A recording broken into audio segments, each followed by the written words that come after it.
Olá a todos, bem-vindos a mais uma edição do podcast Isso é Lá Deles. Antes de começar a edição de hoje, quero desejar-vos um ótimo ano de 2018, que todos os vossos desejos e aspirações se concretizem. Esta edição é uma edição especial, na medida em que vamos ter mais uma entrevista com o Paulo Barriga, diretor do Diário do Alentejo, um jornalista já com muitos anos de experiência. Com o Paulo vamos falar sobre o Diário do Alentejo, que é um jornal com características muito particulares, digamos assim, vocês vão perceber depois melhor ao longo da entrevista, e também um bocadinho sobre o seu percurso como jornalista. Ele trabalhou em jornais de referência, como o Independente, o Correio da Manhã, em revistas como a Visão, por exemplo, e trabalhou com grandes nomes do nosso jornalismo, e creio que é uma conversa muito, muito interessante, e creio que será do vosso agrado, espero que seja do vosso agrado.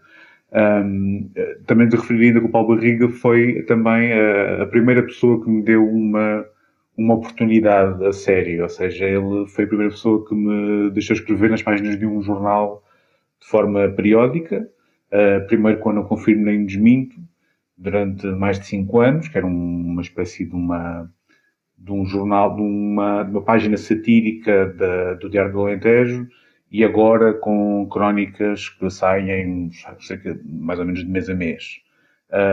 Mas tenho uma dívida de gratidão com o Paulo que não sei se alguma vez conseguirei pagar, e estou um bocadinho suspeito para falar sobre ele, porque gosto muito dele.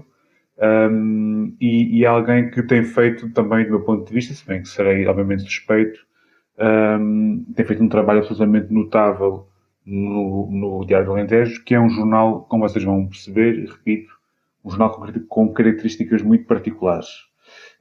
E pronto, vamos então passar a entrevista. Tudo de bom? Alguma coisa alguma pergunta queiram fazer, alguma sugestão, podem deixar nas caixas de comentários do blog ou do Facebook.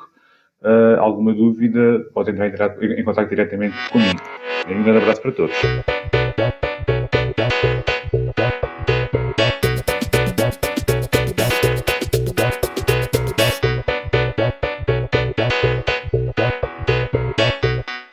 Se calhar é melhor explicarmos, eu um bocadinho queria falar contigo. O Diário do Alentejo é a par no Jornal da Madeira. Já não, é o único jornal público, sim. É o único jornal realmente já público. foi privatizado, sim. Era o Jornal da Madeira do Alberto João Jardim, já foi privatizado. Já foi privatizado. Mas este é o único jornal a nível nacional que é público. Sim. É público. E é uma coisa que eu te perguntar. Como é que tu geres... Tu estás a gravar? Estás a gravar já! Que engraçado. A ideia é mesmo esta. A ideia é mesmo ser fluido. Estás a perceber? Muito fixe. Já estamos a gravar, mas a ideia era... Como é que... Então são 17 donos, ao fim e ao cabo. 17 autarquias. Atualmente não, porque... Quer dizer, a propriedade do Diário do Alentejo ainda é da Associação de Municípios do Baixo Alentejo e Alentejo Litoral, AMBAL, que são 18 entidades. A propriedade do título, se pode dizer assim. Porque o Diário do Alentejo não tem figura jurídica, portanto não se pode privatizar como o Jornal da Madeira, porque o Jornal da Madeira tinha, de facto, era uma estrutura jurídica, era uma entidade que tinha funcionários, tinha isto, e tudo isso pôde ser vendido ou privatizado, foi passado para o privado. O Diário do Alentejo não tem nada. O Diário do Alentejo há um título que está registado. E esse título foi registado, ou foi resgatado nas finanças, no final dos anos 70, quando faliu a proprietária do jornal, foi resgatado pelas câmaras, das 18 câmaras do Baixo Alentejo e Alentejo Litoral. Aliás, a história do Diário do Alentejo é curiosa porque criou-se, nessa altura, a primeira associação de municípios do país.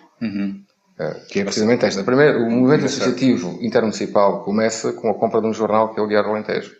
E compram numa altura em que estava no final da restituição de todos os órgãos de comunicação social que tinham sido nacionalizados durante o PREC, que foram restituídos aos proprietários, foram outra vez reprivatizados. O Diário do Alentejo estava a ser nacionalizado, portanto, perfeitamente em contracorrente.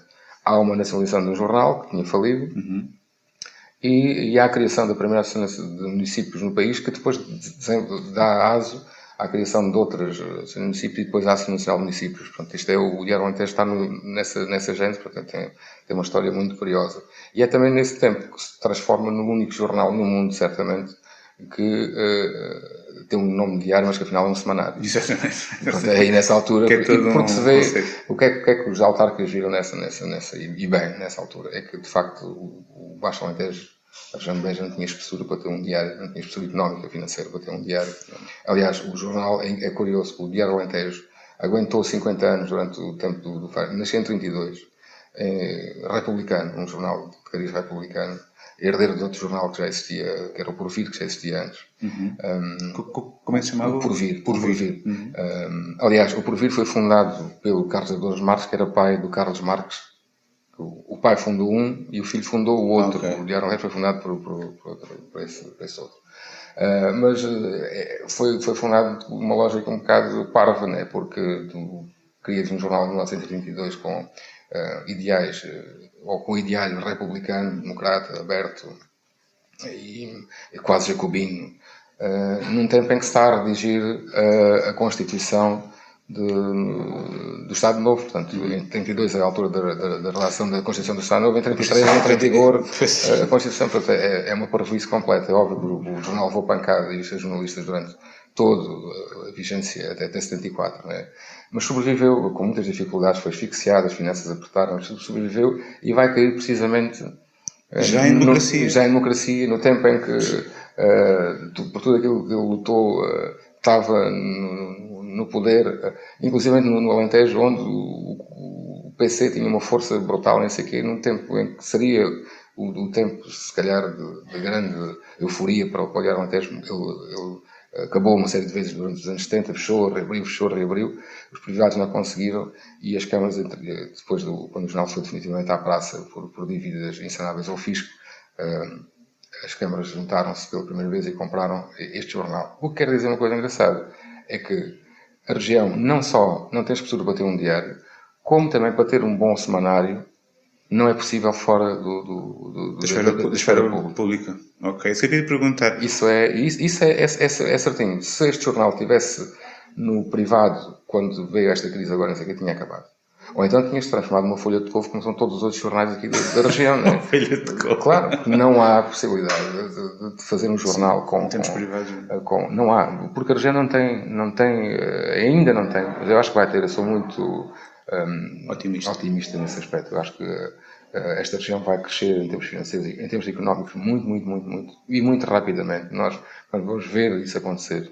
Não é uma coisa, os nossos filhos, não, nós vamos sentir isso. Acho. E aí talvez as coisas comecem a mudar. Mas nesta altura é impossível ter um jornal ou qualquer órgão de comunicação social que não seja dependente de qualquer coisa. Né? Porque tu vês como é que depois as rádios também aqui sobrevivem, têm os mesmos problemas aqui. Não é possível, não é viável, não há espessura económica para viabilizar este tipo de entidades que vive de uma coisa que não existe propriamente. Vender publicidade é uma coisa que não existe, uma coisa que se cria, que nós atribuímos um valor que é muito sugestionado. Não há um valor para a publicidade, o que é que isso vale, o que é que tu atinges. Isso é tudo muito inventado, né? Nós vendemos uma espécie de ilusão, né? Claro. E pronto.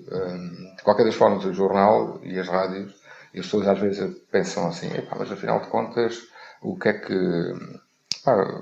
estes têm que ser independentes, têm que ser isentos, não sei, isso é tudo muito bonito, mas na sua gênese e na sua história e na sua essência, um jornal ou uma rádio ou uma televisão é um produtor de produtos de mercearia, que são as notícias, como outra coisa qualquer. As notícias vinculam essencialmente questões económicas e financeiras. Há sempre um interesse económico por trás de um jornal. Estás a falar tanta coisa que queria falar. Deixa-me sair por partes. Mas por partes. Por exemplo, vamos aí à parte do jornal ser público. E tu começaste a falar isso há bocadinho. O jornal tem 18 donos, ao fim e ao cabo. Imagina o que é, por exemplo, um carro ter 18 donos. É uma coisa impraticável. Como é que se gera Teres 18 mandantes, digamos assim, 18 donos, como é que isso chega? Como é que esses equilíbrios? Podemos usar a metáfora que estávamos a tentar criar do carro. A única forma de gerir um carro com 18 donos é que é alguém conduzir que não seja nenhum dos 18. Né? Exato. Mas neste caso é o que acontece. É óbvio que a tentação é muita, todos queriam passear no carro e não sei o que mais, mas não pode. Não pode. Nenhum deles pode ao mesmo passear e muito menos todos ao mesmo tempo. Portanto, tem que ser alguém de confiança, um chofer que leve o carro para diante. E eu sou o chofer deste carro. Já agora, há 7 anos. Há 7 anos. A tentação é muito, muito forte. A minha chegada aqui também é curiosa. Eu sou o primeiro diretor do Diário Alentejo. E talvez, eu volto a dizer, o Diário Alentejo tem uma série de particularidades que são quase universais, são mundiais.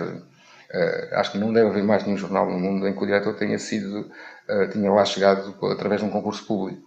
E o meu caso foi esse. Pronto, eu não teria vindo de outra forma. Se tivesse sido indicado por um partido ou por outro, não teria vindo para cá.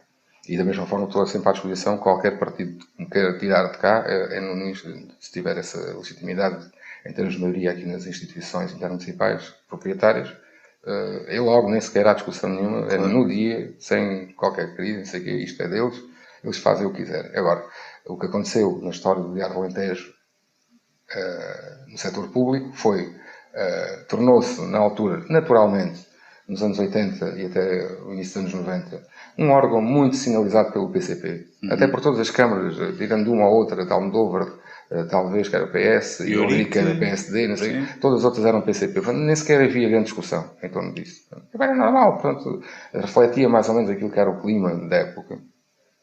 No início dos anos 90 o PS começa a equilibrar as coisas e começa a grande guerrilha entre o PC e o PS sobre a detenção do Diário Alentejo, porque nos anos 90 tornou-se um bocado anacrónica essa persistência numa certa tendência vermelha das notícias e por aí fora.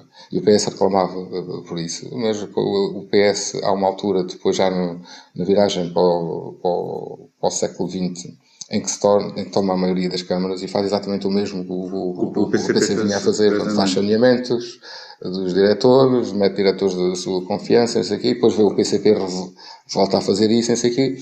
E há um momento incrível, que é a eleição de 2009, em que eles empatam, o PC e o PS. Entretanto, isto aqui já não é Ambal dos 18 conselhos, é já Simbal dos 13 reduzidos. Portanto, o PS e o PC empatam com um árbitro que é o Almodóvar, que é do PSD.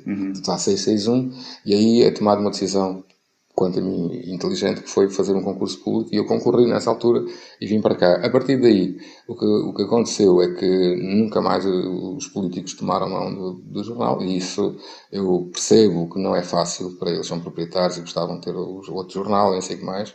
O problema é que se tivessem o jornal que eles queriam, ele já teria acabado com as guerras intestinas que havia entre os dois partidos. Neste momento, o Diário Alentejo é o jornal no país que tem mais prémios nos últimos anos, a nível nacional. O jornal mais premiado é reconhecidíssimo, entre os pares é reconhecidíssimo, foi caso de estudo no Congresso de Jornalistas deste ano. Portanto, é qualquer coisa que nós nos devemos orgulhar. Percebo que algumas pessoas têm essa noção, percebo que os partidos, que os políticos e que muitos dos seus prosélitos não percebam isso, mas isso é outra questão. Agora, isto é o que é, está aqui, está à vista, né? E nós fazemos coisas, este jornal fazemos com muito pouca gente. Muito pouca gente, com muito poucos recursos. Nós trabalhamos muitíssimo aqui. Temos uma atividade intensa durante todos os dias da semana, portanto os jornalistas aqui não descansam. Aliás, os jornalistas não, porque os jornalistas sou eu e a Nélia Poderosa desde o início do ano esta parte a fazer o jornal, transformando fotógrafos em jornalistas, designers em jornalistas, não sei o quê, para poder dar mais dinheiro, porque de resto temos aqui 2 jornalistas a fazer um jornal com esta que ainda vai fazendo coisas que eu acho que o verdadeiro serviço público de outra forma não faria sentido. Mas tu disseste há bocadinho que este jornal era impossível subsistir se não tivesse na esfera pública. Como é que tem caras aquela proposta que apareceu há pouco tempo, alguns jornalistas lançaram de a comunicação social receber ajudas públicas no sentido de subsistirem? Achas que isso seria apenas para andar em que circunstâncias? Pois, eu acho que sim. Eu acho que para todos os órgãos de comunicação, empresas de comunicação privadas, pequeninas, fora dos grandes centros, devem ser apoiadas. No campo dos jornais, eu próprio fui lancei uma moção no último Congresso de Jornalistas com mais um colega de Leiria, um camarada de Leiria e outro das Caldas da Rainha, para a isenção do porte dos jornais. É uma das coisas que asfixia muito. Portanto, estes jornais locais sobrevivem muito das subscrições, portanto, dos assinantes que têm fora na diáspora. Sim, sim. E a expedição do jornal fica muito cara. E nós, os três, assinámos uma moção que foi aprovada no Congresso para que o porte passasse a ser integralmente pago. Isso é uma das ajudas, mas poderá haver outras áreas de conversão tecnológica das pequenas empresas que devem ser. O problema do Diário Alentejo é que não se inscreve em nenhuma dessas áreas, porque o Diário Alentejo não pode. É um contrassenso. O Diário Alentejo, de facto, por ser um jornal público, não se enquadra porque já não há jornais públicos. Portanto, não há legislação para os jornais públicos. A pouca legislação onde nós nos podemos basear é a legislação que diz respeito à RTP, que também já é a única entidade pública de comunicação que existe. Até a Lusa já é uma empresa que está partilhada, cujas ações já são partilhadas, público-privada, mas mais privada-pública já. Portanto, nós nem temos nada. Portanto, a primeira coisa que qualquer regulamento de qualquer concurso de apoio à comunicação social diz é logo que entidades privadas, empresas, o Diário Alentejo não é nada disso.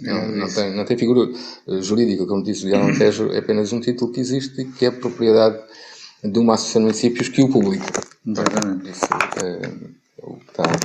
é o que existe. Exatamente. Mas não verias com base nesse tipo de circunstâncias, pronto, que de facto essa ajuda pública seria podia ser. Não, mas de alguma forma o Diário Alentejo é um jornal que não tem as dificuldades que os outros jornais têm.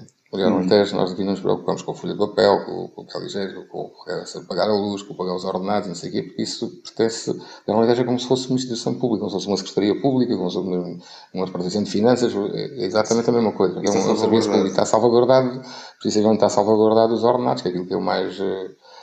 Portanto, nós já estamos muito bem como estamos. Eu estou a dizer que se estivesse no privado, não resistiria desta forma. Não é? Okay. Agora, acho que sim, que os privados devem ser apoiados, até porque não há outra solução. Pelo menos aqui no Alentejo não há hipótese. Não há hipótese, sim, aqui... Sim, ou então faz como fazem em Évora o Diário do Sul, que é, o Diário do Sul publica tudo o que lhe chega com o intuito de receber toda a velocidade possível das entidades. Portanto, acriticamente publicam as coisas, e o Diário Alentejo não publica uma única linha crítica. Portanto, tudo passa por um jornalista. Tudo no que nós publicamos passa por um jornalista. Ok. Mas, por exemplo, portanto, estamos a falar, falaste aí das Caldas, aqui do Alentejo. Imagina que era uma comunicação social nacional. Por exemplo, imagina o Diário de Notícias. Que é um grupo económico, tem, neste momento, cerca de 7 mil vendas diárias, 8 mil vendas diárias, não tem nem de perto nem de longe a mesma força. Como é que achas, por exemplo, a opinião pública olharia para um fenómeno do género, o Estado injetar dinheiro, estou a falar de notícias, mas podia falar de outro qualquer, mas uma marca dessas num grupo económico, achas? Não, isso não faz sentido nenhum. Eu estou a falar de quando o Estado deve injetar dinheiro, não, deve apoiar as empresas de comunicação fora dos grandes centros, é porque elas fazem serviço público de proximidade que os outros jornais não fazem. Okay. As grandes empresas de comunicação não devem ser apoiadas, estão no mercado, o mercado existe, e que se fizerem um bom jornalismo, um bom trabalho, terão certeza absoluta que serão recompensadas. Se não o fizerem, portanto, o mercado, como disse desde o início, os jornais, a televisão, a rádio, o jornalismo é uma prática que tem suas técnicas próprias e tem funções muito específicas na sociedade, nomeadamente observar os outros poderes, nomeadamente quase uma função também educativa para os públicos a quem se dirige, mas acaba sempre por ser um objeto, entre aspas, comercial. Nós estamos sempre no campo do comércio. Os jornais surgiram para vender ideias e para se venderem eles próprios. Okay. Portanto, não há outra forma. Lamentamos muito, mas ao longo da história tem fechado títulos importantíssimos, não só em Portugal como nos Estados Unidos, como no mundo todo, que nós lamentamos, porque tínhamos muitas saudades, mas depois, no tempo em que estamos lamentosos, lembramos que nós há muitos anos também não os comprávamos e não fazíamos nada. Exatamente, é que está. O Diário Notícias pode fechar, claro que pode fechar, porque é um grupo muito grande, muito vasto, que tem outros títulos, e também tem rádio, como a TSF. Agora, o problema do Diário Notícias é um problema de afirmação jornalística, e só pode superar esta crise de vendas e crise de fidelização de leitores com bom jornalismo. Não pode ser de outra forma. O Diário de Notícias caiu, e ainda hoje na internet tudo se vê isso rapidamente, caiu no clickbait, caiu no facilitismo, e isso não abona nada, porque aí já é outro mercado jornalístico e que está muitíssimo bem preenchido, quer pelo Correio da Manhã, quer pelo Jornal de Notícias. Portanto, não me parece que o Diário de Notícias possa ir por um caminho desses. Exatamente. E agora também começaste a falar uma coisa que agora tenho um jornalista a sério à frente, tenho que perguntar isto finalmente.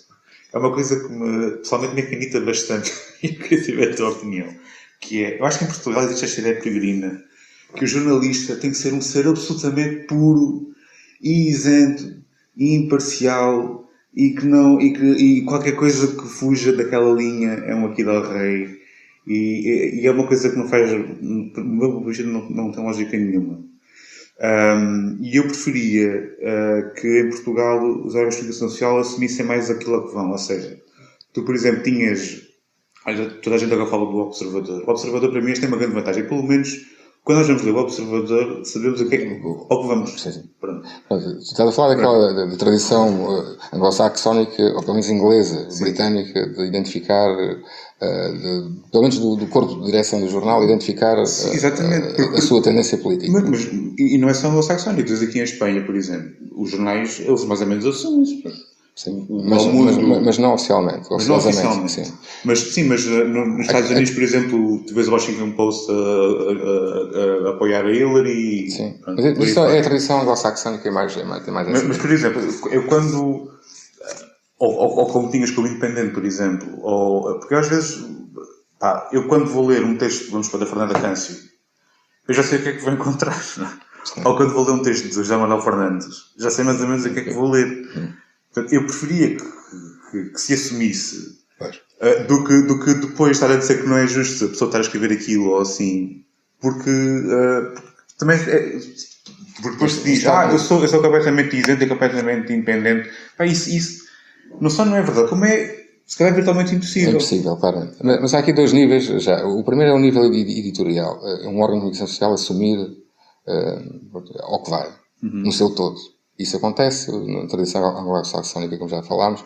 Mesmo em alguma tradição latina há aproximações a isso, mas é de facto em Inglaterra e um pouco nos Estados Unidos em que de facto os jornais chegam a uma eleição e dizem nós vamos apoiar por isto e por aquilo. Assumem. Agora, isso é uma assumação em termos editoriais gerais e que eu assumo é sempre a direção do jornal, que eles chamam editor, o editor do jornal. O que não... Como é que é dizer? Não envolve todo o corpo da redação dos jornalistas. Exatamente. Nem todos pensam da mesma forma. Aliás, porque um jornal é uma entidade muitíssimo plural. Porque é constituída por pessoas e não há nenhuma pessoa que pense da mesma forma. Mesmo que seja... Eu trabalhei durante muitos anos no Independente e mesmo admitindo que a maior parte dos meus camaradas da redação eram de direita e alguns até de direita, muito direita, havia muita variedade dentro daquelas cabeças, havia muita variedade dentro do jornal e muita variedade de opinião. Aliás, a mim chamavam canhotos, em determinada altura. Eu ouvi isso numa vez da Rádio Pago, chamava-se canhotos. Mas pronto, não estás agora. Mas isso é uma coisa, isso é a assunção editorial do próprio título. Outra coisa são as pessoas em si. E aqui há dois níveis. Aliás, o jornalismo é feito por ter uma série de estilos, não é? E um dos estilos que se utiliza, um dos géneros que se utiliza dentro do jornalismo, tem um estilo, mas um dos géneros que se utiliza no jornalismo é a opinião, é a crónica. Aí sim, acho que quem faz crónica deve dizer ao que vai. Sim. Porque o resto do jornalismo, o jornalista que faz notícias, reportagem, entrevistas, só lhe compete duas coisas. É ser boa pessoa. E aí, quando nós dizemos boa pessoa, todo jornalista deve ser boa pessoa. Para desempenhar a função que tem que ser naturalmente boa pessoa. E aí é o que nós chamamos de ética. Portanto, a pessoa, não há ética jornalística, nem ética daqui, nem ética dali. Há ética. E a ética tem a ver com a formação de cada indivíduo. E o indivíduo tem que ser bom para fazer porque senão é muito vulnerável às pressões e às tensões e aos chamamentos da sociedade, principalmente quando se desempenha uma atividade com muita exposição pública, que é o caso. E outra coisa, que é onde há mais carência em Portugal, por falta, certamente, de transmissão oral quase, de não haver já nas redações jornalísticas antiguidade e conhecimento antigo para explicar isto aos mais jovens, que é aquilo que nós chamamos de ontologia profissional. Portanto, a ética trazemos-la de casa, a deontologia aprendemos-la na profissão. E há regras deontológicas que nos obrigam a respeitar as pessoas com quem falamos, as nossas fontes, o nosso público, os nossos leitores e por aí fora. Há regras específicas. Ora, essas regras em Portugal não são lei. E aí é que é o problema. Portanto, nós podemos depois ser censurados ou admoestados verbalmente ou por escrito por um conselho deontológico que pertence a um sindicato. A maior parte dos jornalistas não se revê, não está lá. Não há outra entidade que veja as derrapagens éticas e deontológicas, e essencialmente deontológicas.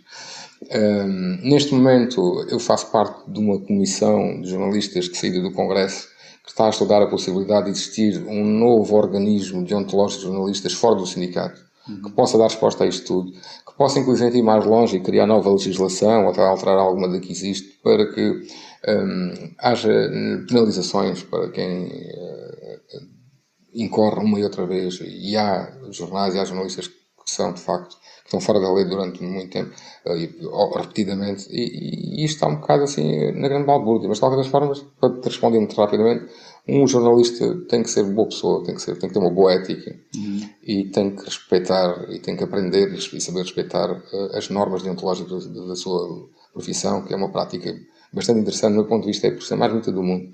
É uma coisa que gera índices de adrenalina fantásticos. É uma coisa brutal. Quem a exerce com gosto, percebe o que eu estou a falar, porque é uma coisa que não... Aliás, ser jornalista é qualquer coisa que está sempre no fundo da alma toda e qualquer criança, qualquer pessoa, qualquer ser bombeiro, assim. O jornalista também é uma coisa que ninguém desdenha, propriamente. Sim. Há qualquer coisa ali, há aquele mistério, do conhecer pessoas, conhecer lugares, do viajar, e depois da mediação. Pronto, essa parte é interessantíssima, e digo mesmo que quando tenho, com os meus alunos, quando tenho a oportunidade, digo mesmo que esta é de facto a melhor profissão do mundo, mas é preciso saber também, é preciso trabalhar muito e respeitá-la muito, porque é uma coisa muito precária, muito perecível, uma coisa que se destrói com muita facilidade. Claro.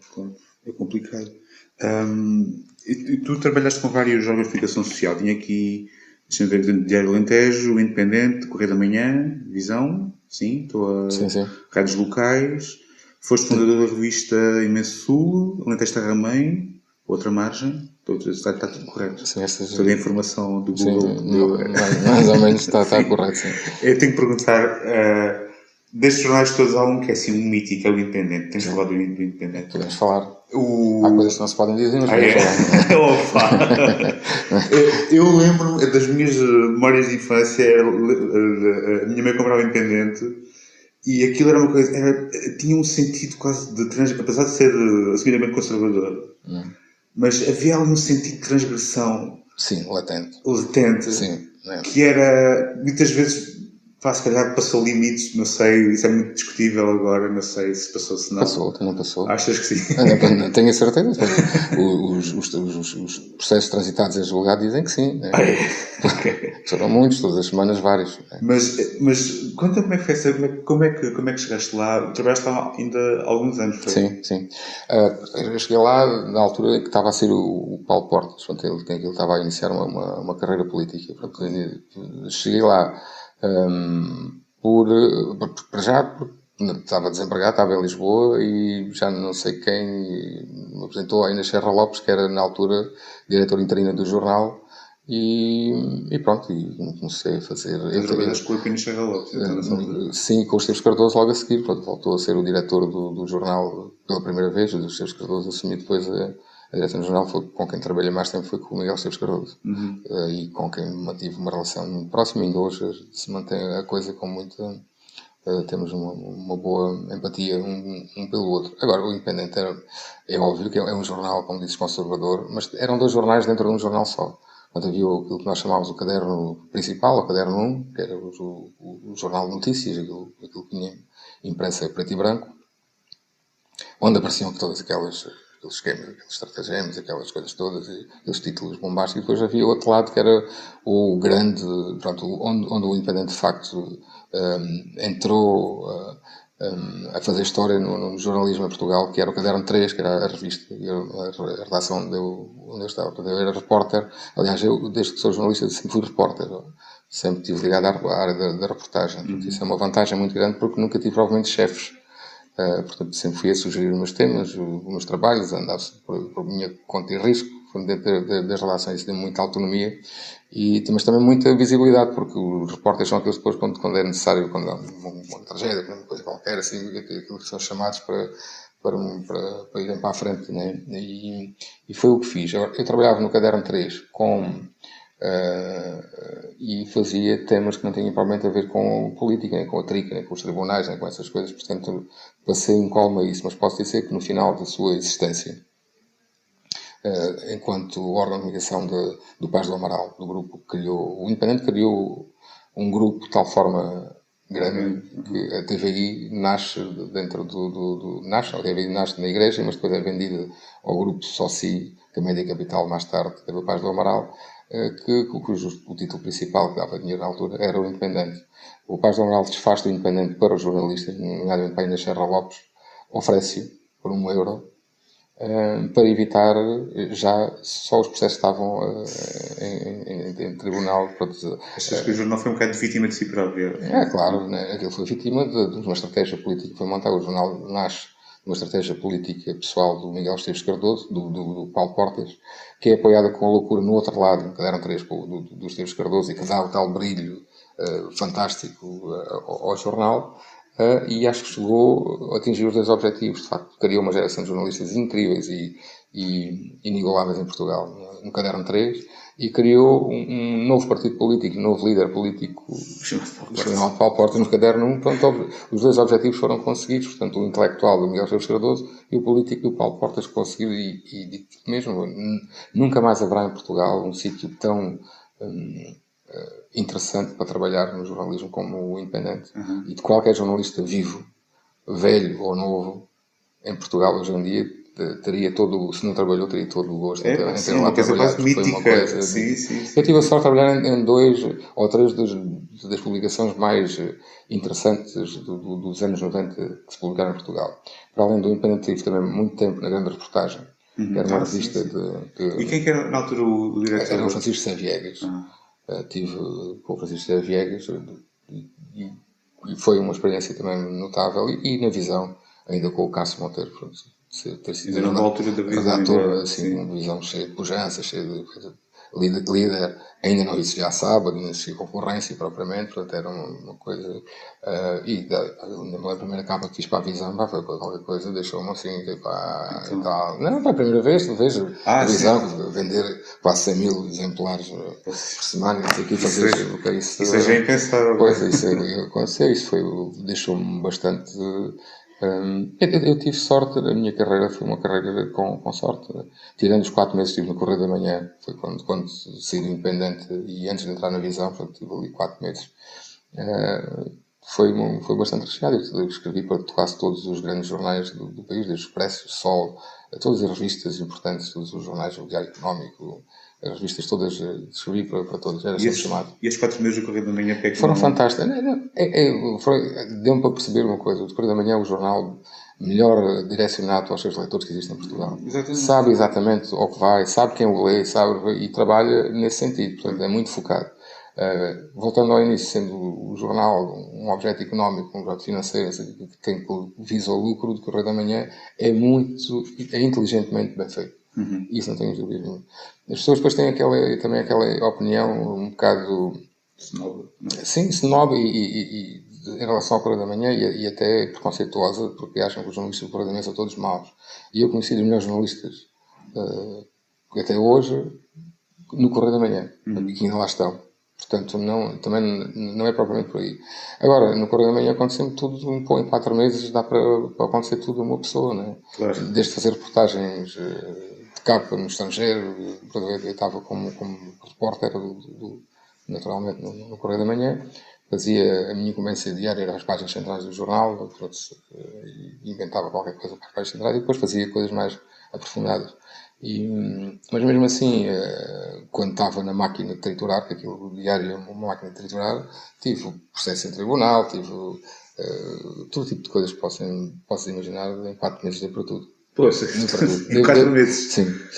E ainda voltando ao independente, quanto tempo são que trabalhaste, lembras-te algumas das pessoas com quem trabalhaste? Todas, claro. O Paulo Pinto Mascarenhas, trabalhaste com ele? Sim, era o meu editor direto numa revista que fizemos, que era a Preguiça, que era uma revista, a primeira revista que surgiu de vida boa em Portugal. Sim. Foi a Preguiça. Era os 7 pecados capitais, mas a Preguiça era o título da revista. O editor da revista era o Paulo Pinto Mascarenhas, era o redator principal, portanto, nós somos muito amigos. Ele depois criou uma revista que é a Atlântico, e eu fui redator da Atlântico também. Foi. O canhoto. É verdade. E fiz várias capas da Atlântico. Que eram belíssimas. Algumas capas da Atlântico fui eu que fiz. Aquilo depois acabou, mas aquilo tinha... Era marcadamente também à direita, etc. Sim, mas a minha formação... Mas estava muito bem feito, aquilo era muito bem feito. Um problema da direita em Portugal, e a esquerda que se põe a pau, é que estes jovens de direita são perigosíssimos, porque são muito inteligentes. É? Como e eu comecei... todos esta malta que sobrevive aqui à volta do CDS, PP, não sei o quê, toda esta gente. Malta muito boa, pá. É preciso ter cuidado, porque são muito inteligentes. Eles foram meus estagiários, andaram por ali no Independente quando lá estava. Toda a gente passava por ali, o Independente era uma escola.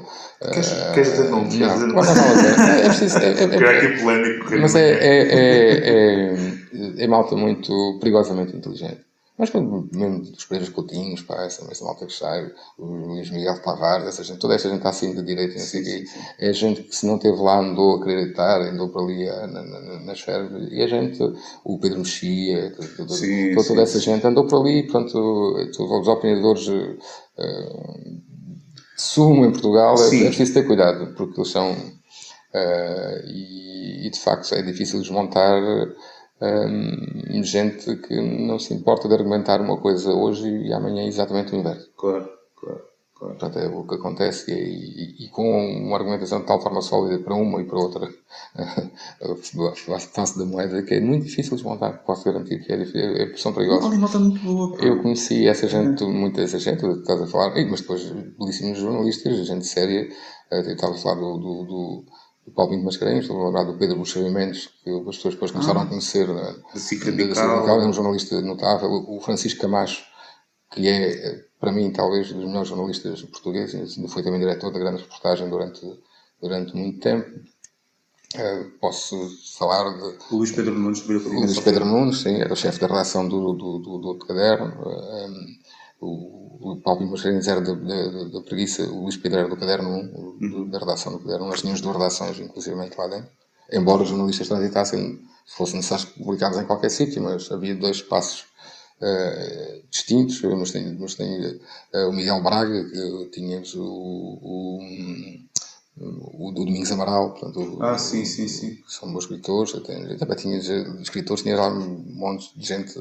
O Luís Pedro Cabral, que é um jornalista brutal, o Ricardo Santos, que hoje é o diretor da Volta ao Mundo. Portanto, é uma série de gente belíssima. Eu estou-me a esquecer aqui de gente, mas chegámos a ser quase 100 jornalistas, mas eu lembro de todos e conheço todos e falo com todos. Era uma equipa do caralho. Sim, era uma equipa grande. Olha o Pedro Guerra, o grande Pedro Guerra. Grande amigo meu, grande colega de... Ele não é um cara... Não, ele não é um cara perigoso às vezes.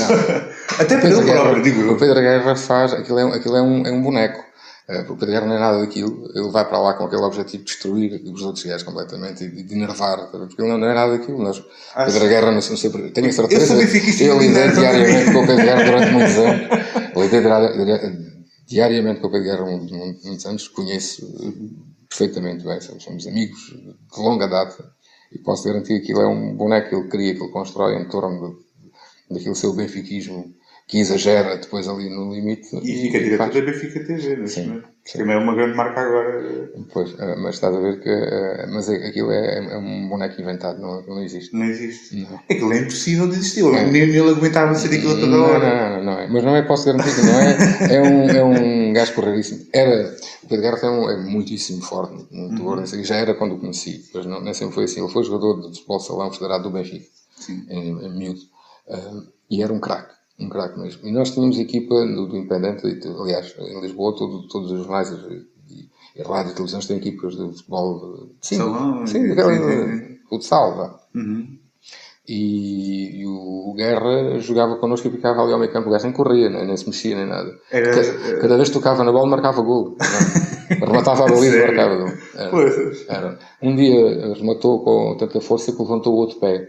Quando caiu, partiu para todo sempre um tornozelo. Nunca mais pôde sequer jogar à bola. O peso era de tal forma. Mas ele já era corpulento. Já era aquilo que ali está, aquela coisa assim.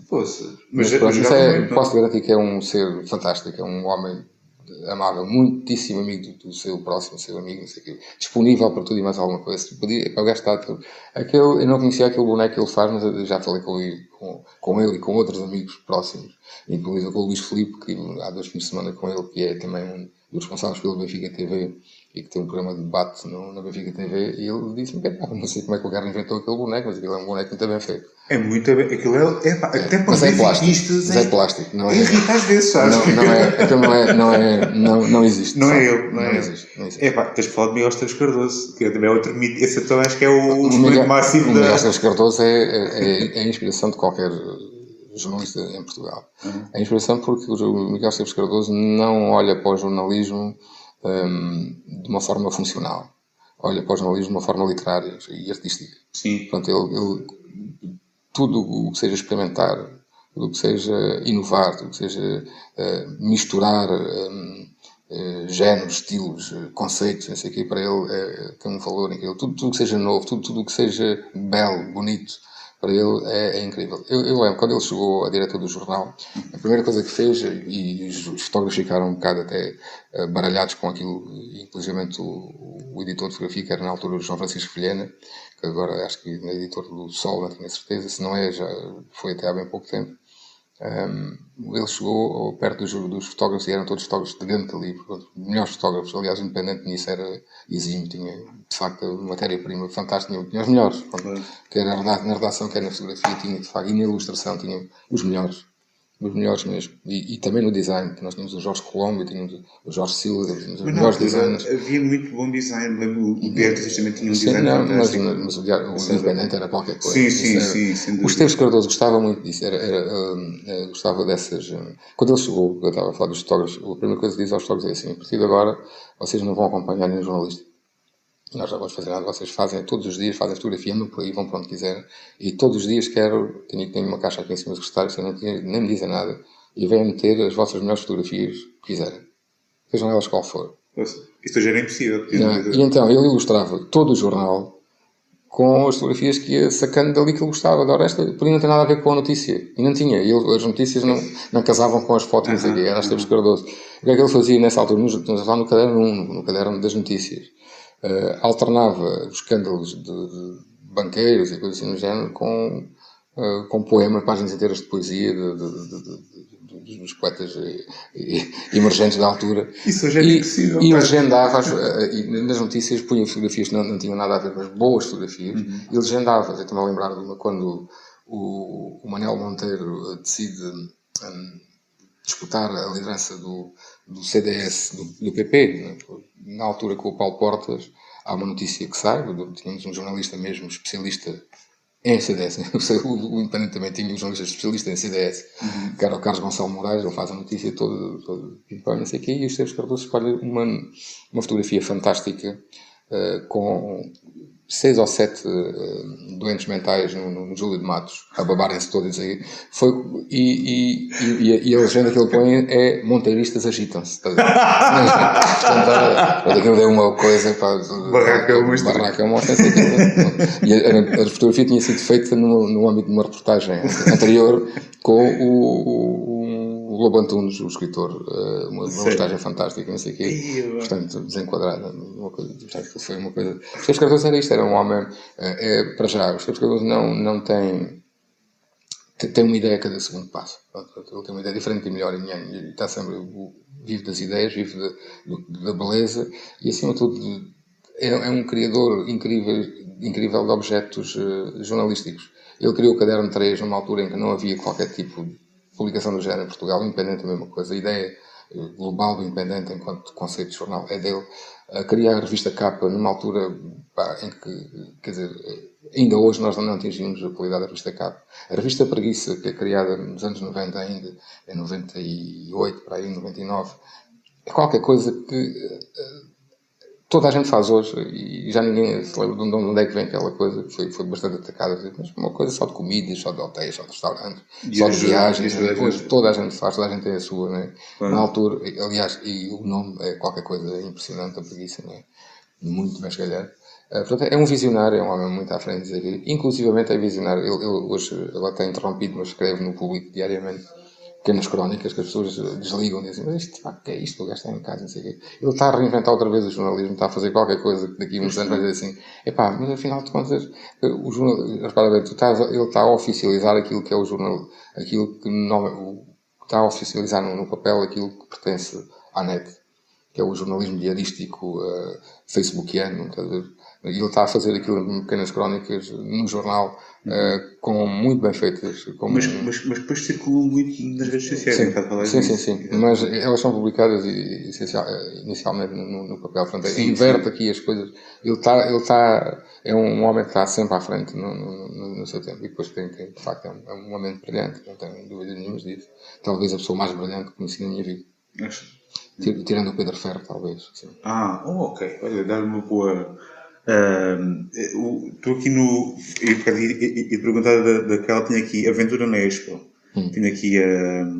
Tu trabalhaste então também no Diário da Expo, que era um suplemento do Diário de Notícias, era isso? Sim. E no Jornal da Expo, que foi do Público. Durante 4 anos fez o Jornal da Expo no Público. Ok. E durante 6 meses o Diário da Expo não o Diário de Notícias. Exatamente.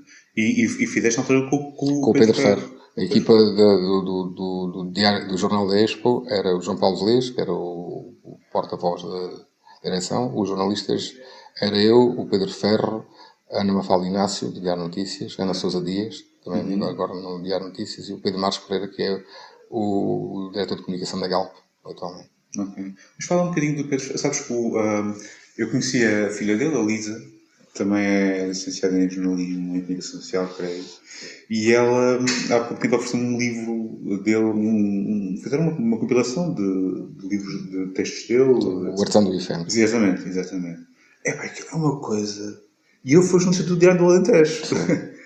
Aquilo era uma coisa absolutamente... O Pedro Ferro foi o melhor jornalista que conheci, portanto, coloquei-o ao lado do Miguel Esteves Cardoso e até, talvez, assim, em termos de criatividade e de emocionalidade, de emoção na escrita. Acho que nunca vi, tinha um dom. É uma coisa que é dada a muito pouco, é raríssimo.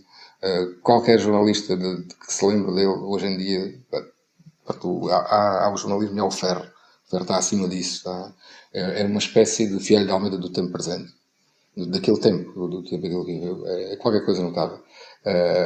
Para além de ser surpreendente, a cada instante era uma pessoa que não conseguias estar, nunca te vinha da mesma forma. Sim. Mesmo emocionalmente era instável desse ponto de vista emocional, mas também do ponto de vista profissional, ele nunca abordava a coisa da mesma forma.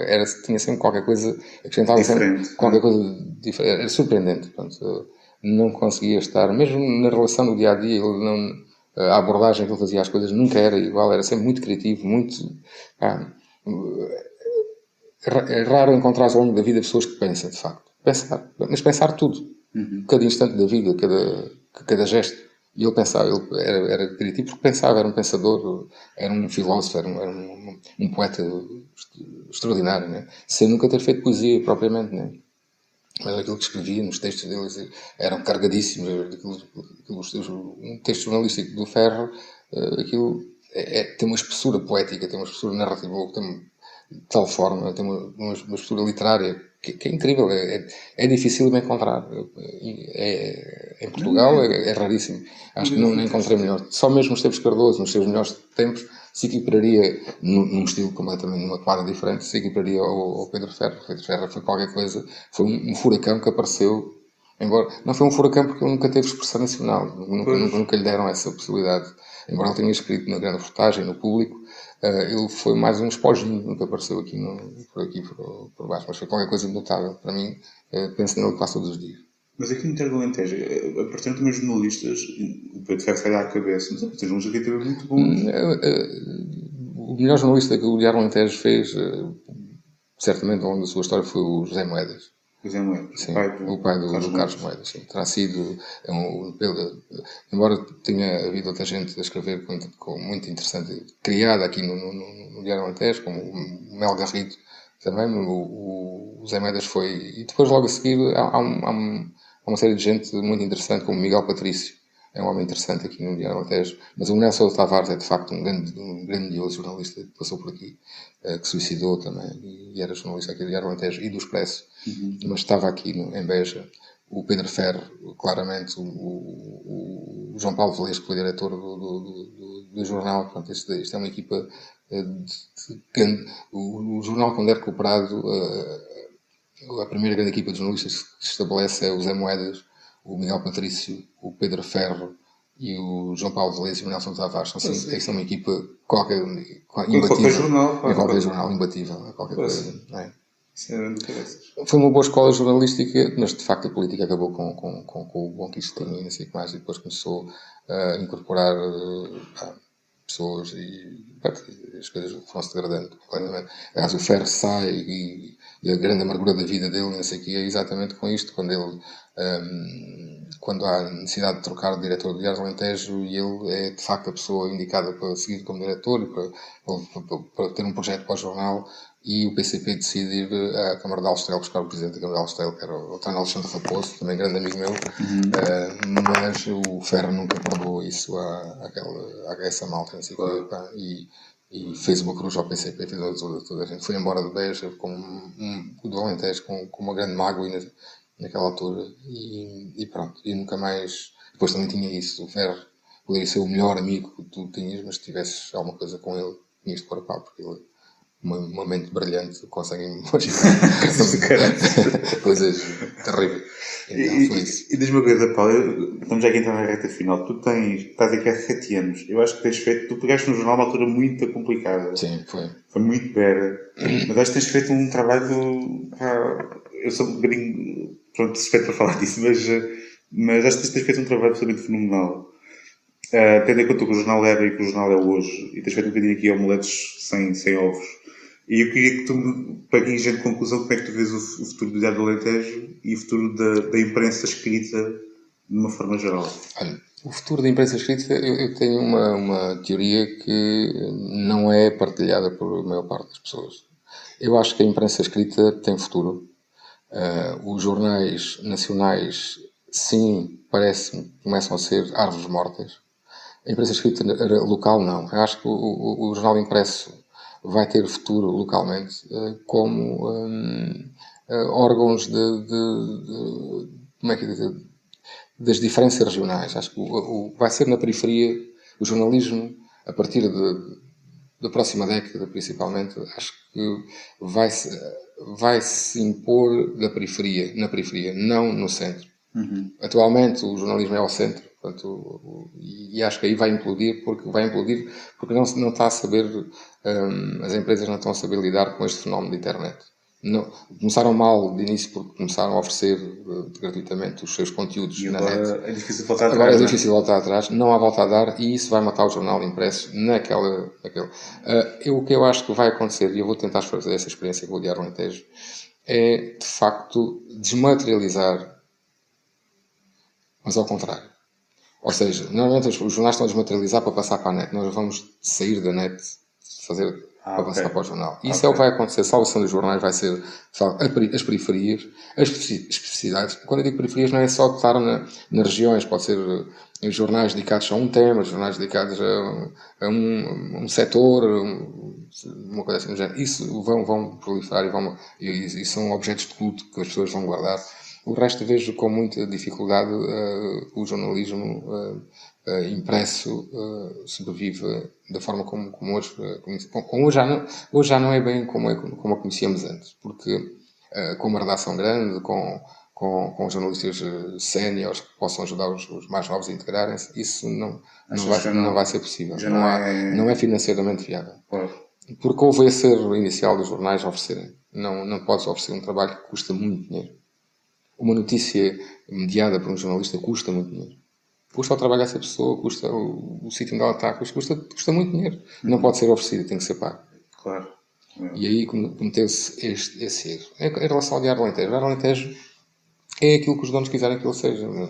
E que as pessoas também quiserem que ele seja. Eu acho que o Diário do Alentejo deve permanecer dentro do Estado, pelo menos para já, pelo menos até a economia aqui, como disse, ganhar mais ânimo, deve permanecer na esfera pública.